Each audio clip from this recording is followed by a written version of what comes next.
Virginia Woolf, A Room in One's Own Head. Virginia Woolf was born January 25th, 1882, right around the time that the Married Women's Property Act was instated into law.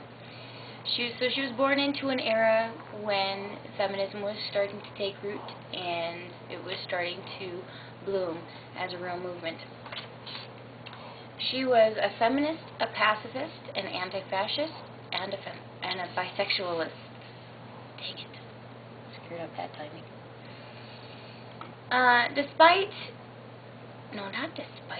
She suffered several epic tragedies in her young life, such as being molested by her half-brother, Gerald Duckworth.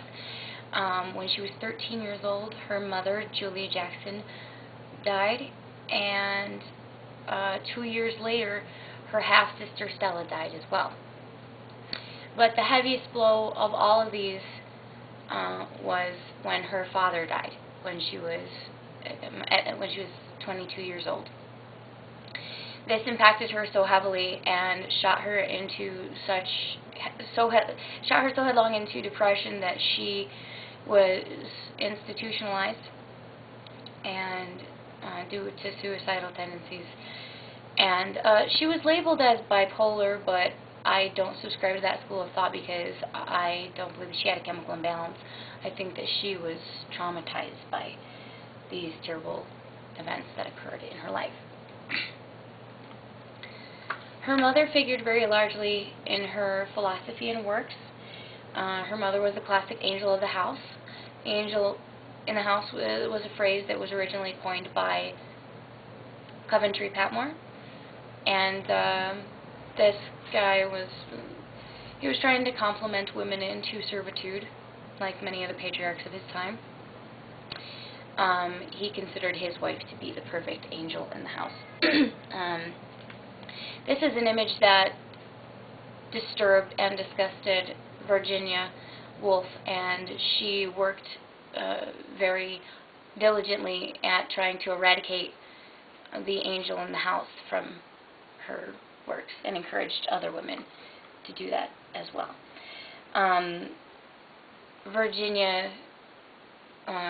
There was a character in To the Lighthouse, which was actually inspired by her mother, named Mrs. Ramsay.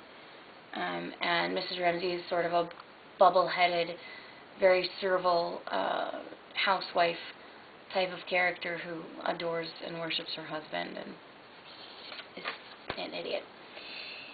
So Virginia also had several lesbian affairs or encounters. It's said that she had a very frustrated romance with Catherine Mansfield and also had a lesbian affair going on with Vita Sackville West. All three of them were in the Bloomsbury group, which was an intellectual, philosophical group of writers and poets and artists and things like that. They all strongly encouraged sexual liberation and discouraged exclusivity in relationships. And Vita and Virginia wrote love letters constantly back and forth to one another, and it was all very romantic. Virginia and her husband Leonard founded the Hogarth Press, and many of Virginia's works were self-published through the Hogarth Press. Themes that are heavily fixated upon throughout her works are gender roles, pacifism, and feminism.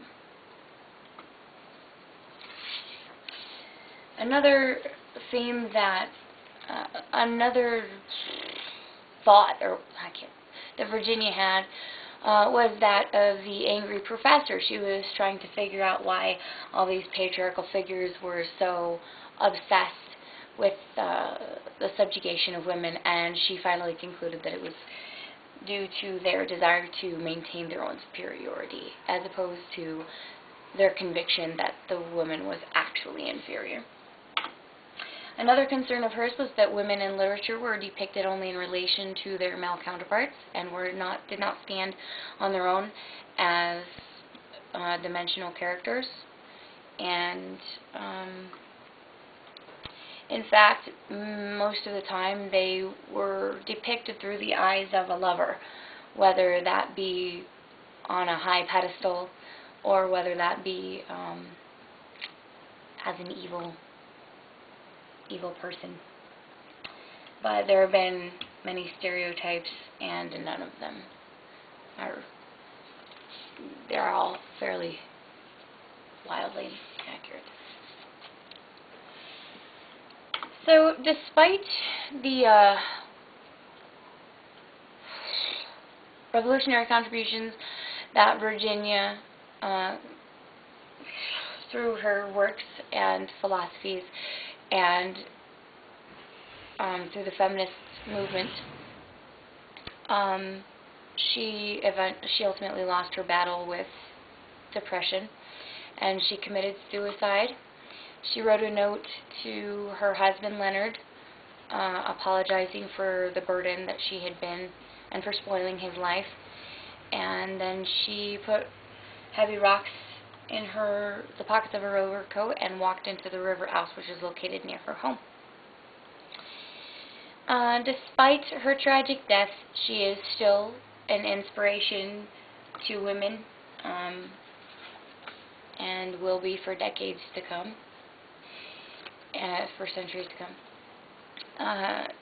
And she still lives through the women of today, and just as we would remember Judith, we remember Virginia every time a woman shakes her fist in the face of injustice, and